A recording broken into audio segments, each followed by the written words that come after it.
हिंदू मुस्लिम का एजेंडा इस सरकार का मुख्य एजेंडा है। लिहाजा इसलिए कि मुसलमानों के ऊपर यूएपीए कांग्रेस भी लगाती रही है। अब चूंकि कांग्रेस को अपने तरीके से वोट चाहिए, देखिए ये बिल्कुल असंवैधानिक और गैर कानूनी प्रक्रिया है और ये हरियाणा सरकार और जिला प्रशासन का काम नहीं है। ये गृह मंत्रालय केंद्रीय सरकार ने लगवाई है। राजनीतिक प्रोपागेंडा होते हैं, वोट बटोरने के लिए सरकारें अपने सारे जो जितने भी प्रोपागेंडे होते हैं, एजेंडे होते हैं, उनको इख्तियार करती है। हिंदू मुस्लिम का एजेंडा इस सरकार का मुख्य एजेंडा है। लिहाजा इसलिए कि मुसलमानों के ऊपर यूएपीए कांग्रेस भी लगाती रही है। अब चूंकि कांग्रेस को अपने तरीके से वोट चाहिए था मुसलमानों को डराने के लिए, यहाँ पर हिंदुओं को खुश करने के लिए भाजपा को अलग तरह का वोट चाहिए। तो लिहाजा वो अपने अपने एजेंडों पे काम करके सिर्फ वोटों का प्रोपेगेंडा है ये अदालत में और उसमें टिक नहीं पाएगा, क्योंकि ना तहरीर में ये बात है ना इस तरह की बात का एक्ट। यूएपीए का मतलब है अनलॉफुल एक्टिविटीज प्रिवेंशन एक्ट। उसके लिए किसी ऐसी एसोसिएशन से जुड़ना बहुत जरूरी होता है जहां पर अनलॉफुल एक्टिविटीज होती हों। लेकिन इन पूरी एफआईआर में चाहे 257 हो, 401 हो, 253 हो या 149, इनमें कहीं भी तहरीर में ये नामजद नहीं है कि इसमें ऐसी कोई एसोसिएशन से इन बच्चों का जुड़ाव था। तो पहली बात तो ये कि सेंट्रल से परमिशन नहीं ली गई है। दूसरी बात, अभी कोर्ट ने भी उनको परमिट नहीं किया है, क्योंकि यूएपीए सेंट्रल एक्ट है। अगर गृह मंत्रालय परमिशन लगाई है, दी नहीं है, अगर आप किसी रोड को बनवाते हैं और उसमें सैंक्शन के लिए भेज दिया और पहले से रोड बना दिया, सैंक्शन हुआ नहीं है, तो वो पैसा वहां नहीं लगा सकते। इसी तरह से एप्लीकेशन दी हुई है, यूएपीए इम्पोज कर दिया, जो गैर कानूनी और असंवैधानिक है, ये अदालतों में टिक नहीं पाएगा। तो आप इसको कितने एंगल तक सही मानते हो या गलत मानते हो? ये टोटली गलत है। हम इसको इसकी जो है इससे असहमत हैं। इसका सैद्धांतिक तौर पर विरोध करते हैं, क्योंकि जो चीज हुई नहीं है, जो एक्ट हुआ नहीं है, ये यहाँ पर भी दंगे हुए, गुड़गांव में भी दंगे हुए, आकस्मिक दंगे थे, कोई किसी ने प्लान नहीं किया था। तो यहाँ पर लगाना और गुड़गांव में नहीं लगाना, ये इससे साफ जाहिर है कि ये पॉलिटिकल एजेंडा है, पॉलिटिकल इसको किया गया है। वोट बटोरने का एक रास्ता है जो हर सरकारें अपने अपने तरीके पर करती है।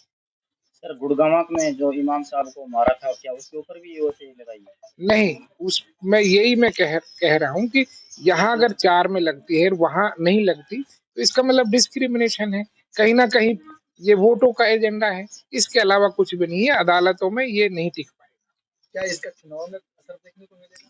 और डेफिनेटली देखो, जिन लोगों को लगता है कि भाई अब देखो मुसलमानों को टाइट कर दिया और उनकी राजनीति इस पे डिपेंड करती है, तो नेचुरल है उनको फायदा मिलेगा। क्योंकि जब सरकारें छदम राष्ट्रवाद पर, हिंदूवाद पर, हिंदू राष्ट्र के नाम पर या यूएपीए के नाम पर, मुसलमानों को डराने के नाम पर और किसी को हिंदुओं को खुश करने के नाम पर कोई राजनीति होती है, तो उसमें एक ग्रुप खुश होता है तो दूसरा दुखी होता है।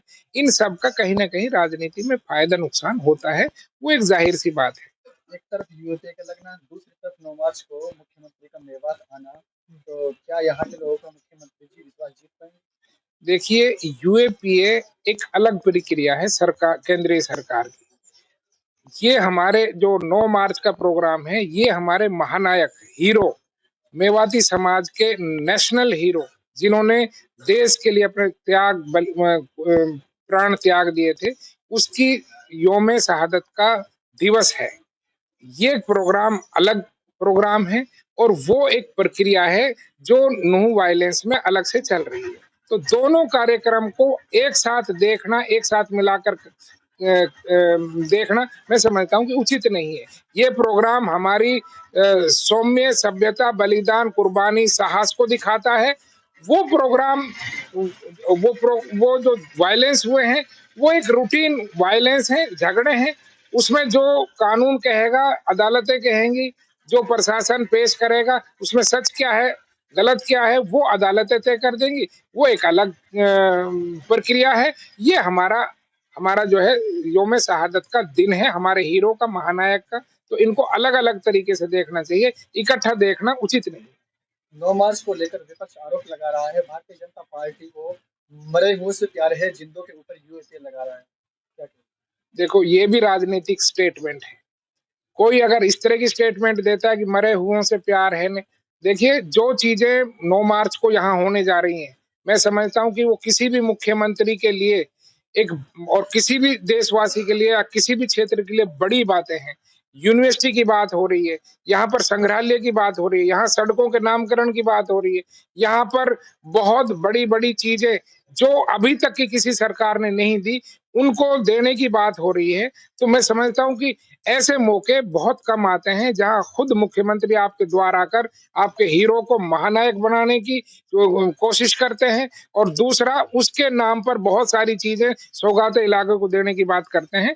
ये हमें उसका स्वागत करना चाहिए और हमारे लिए बहुत बड़ी सौभाग्य की बात है। क्या यूएपीए जैसी धारा को डिस्पोज ऑफ किया जाएगा?